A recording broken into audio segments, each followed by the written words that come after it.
खट्टा खाने वाली चुड़ैल। रात को अचानक राधिका मौसी को किचन से कुछ गिरने की आवाज आई। उन्होंने बाहर निकल के देखा तो किचन में उन्हें कोई सफेद साड़ी में दिखा। वो चीख पड़ी, हे भगवान, आलतू जलाल तू आई भला को टाल तू, आलतू जलाल तू आई भला को टाल तू। राधिका मौसी को चीखते सुनकर श्रवण बाहर आता है भागते हुए। अरे माँ, क्या हुआ? क्या देख लिया? दादी माँ आ गई क्या सपने में? अरे बेटा, रसोड़े में देख तो कौन है? श्रवण रसोड़े में झांक कर देखता है और उसे कोई नहीं दिखता अंदर। अब रसोड़े में तो कोई नहीं है माँ।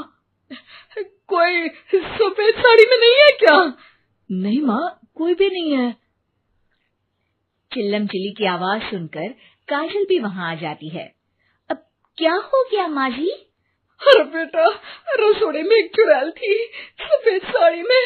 अरे क्या कर रही थी वो अंदर? अरे बताया नहीं, कल आएगी ना तो पूछ लूंगी। चुड़ैल जी, आपका क्या प्लान है? माँ जी, रात बहुत हो गई है, आपने कोई बुरा सपना देखा होगा, चलिए सो जाइए। राधिका मौसी सोने तो चली जाती है, पर उनको रात भर नींद ही नहीं आती। वो कुछ भी उलझुल बातें सोचने लगती है। कहीं चुड़ैल की वजह से तो घर में टेंशन नहीं हो रहा, कहीं उसी की वजह से तो वो दादी नहीं बन पा रही। सुबह जब राधिका मौसी रसोड़े में छानबीन करती है तो पाती है कि नींबू का अचार गायब है। चुड़ैल नींबू का अचार ले गई, मुझे तो ठीक नहीं लग रहा कुछ।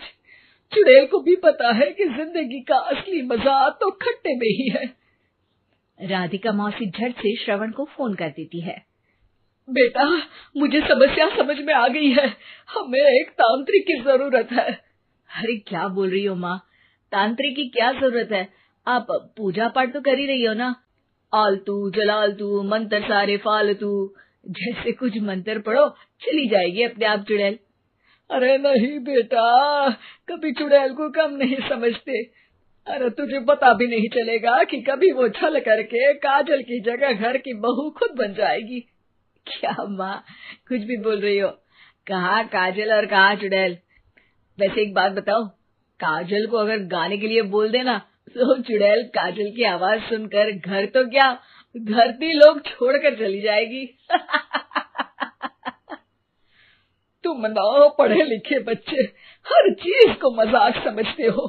तुम रहने दो, मैं खुद ही तांत्रिक को बुला लेती हूँ। अच्छा सुन, शाम को इमली लेके आना। क्या है कि चटनी खाए बहुत दिन हो गए है ना। नहीं माँ, इमली तांत्रिक से ही मंगवा लो ना, आटा वगैरह भी उसी से पिसवा लेना। देखो मुझे काम करना है। श्रवण रात को कई तरह की सब्जियों के साथ माँ के कहने पे चटनी के लिए इमली भी ले आया था, लेकिन राधिका मौसी के दिमाग में अलग ही फिल्म चल रही थी। उन्हें अब सिर्फ शक ही नहीं यकीन होने लगा था कि शायद चुड़ैल ने श्रवण पर अपना जाल बिछा दिया था, जिस वजह से श्रवण उनकी बात ही नहीं मान रहा था। पर कोई नहीं, आने वाली रात में राधिका मौसी खुद तैयार हो गई चुड़ैल को पकड़ने के लिए। रुद्राक्ष की माला, तुलसी का पत्ता, हनुमान चालीसा सब हाथ के पास ही था, बस चुड़ैल का इंतजार था। और जैसा राधिका मौसी ने सोचा था वैसा ही हुआ। वो चुड़ैल उस रात भी आई, पर वो राधिका मौसी से तेज निकली और राधिका मौसी के उससे पकड़ने के पहले ही वो भाग खड़ी हुई।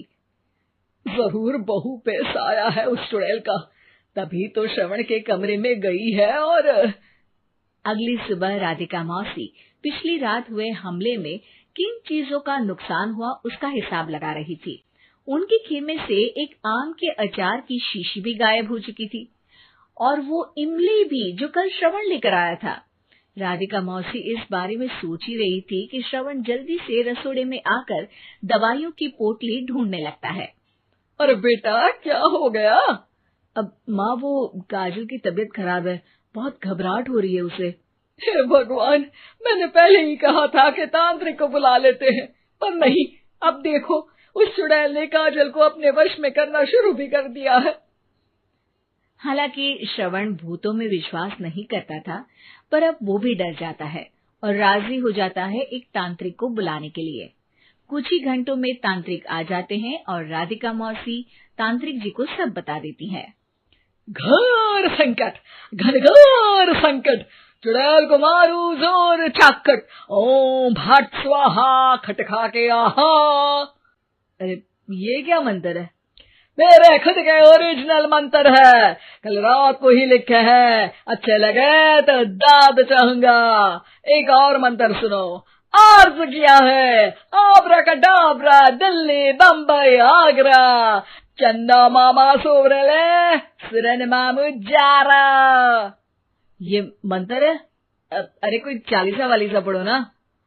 वक्त कम है, 40 नहीं पड़ेंगे, 20-25 में काम चलाना पड़ेगा।